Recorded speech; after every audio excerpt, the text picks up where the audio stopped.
Salut!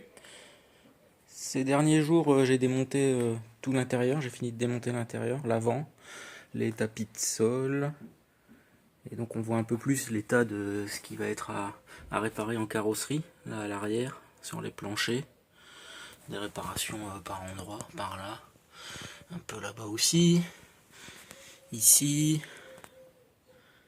et après là-bas vers l'avant c'est de la rouille de surface plutôt, c'est globalement sain.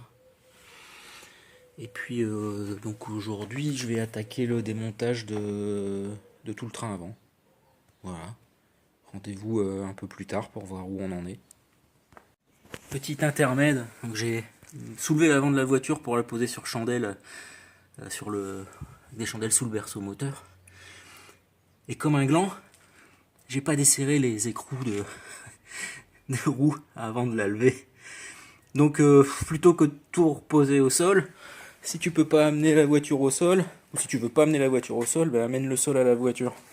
Voilà, petite astuce, j'ai recalé le cric en dessous pour bloquer la roue et ça me permet de desserrer les écrous.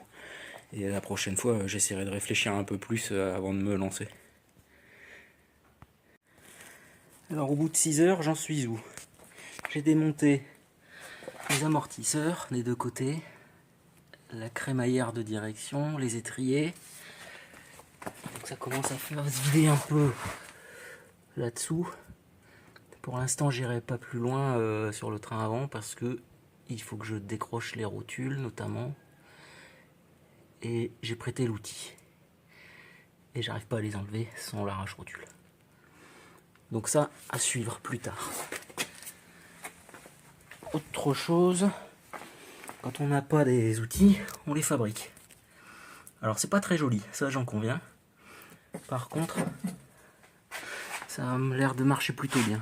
Donc je le mets dans la charnière, là-bas au-dessus. Donc j'ai meulé le bas pour réduire le diamètre pour avoir un guide. Voilà, donc j'ai fabriqué ça avec un poteau de grillage métallique et puis une vis à bois de 8, bon, voilà, soudé dedans, vite fait. Donc avec le diamètre réduit en entrée, ça me permet d'avoir un guide, un maintien. Et puis une fois qu'on a mis ça, bah, en théorie on tape, hein. Puis on va voir.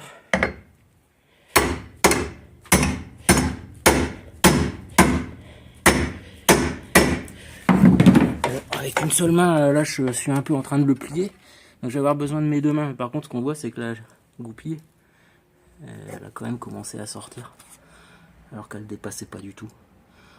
Donc là, pour l'instant, je vais couper la vidéo pour avoir besoin de mes deux mains, et puis résultat dans quelques minutes. Bon alors, une demi-heure plus tard, on va pas se mentir, c'est quasiment un outil à usage unique, enfin à usage unique. J'ai retiré 3 goupilles élastiques bien comme il faut. La dernière était un peu plus coincée. Donc l'outil était en train de lâcher complètement, les soudures étaient en train de lâcher, tout était en train de plier, bon ça se voit. Donc je l'ai rafistolé en renforçant un peu, un peu n'importe comment. Donc si je suis amené à refaire ce type de travail, je ferai un peu mieux, je prendrai le temps de faire un outil un peu mieux. Avec, je pense, un gros fer plat, coupé en U.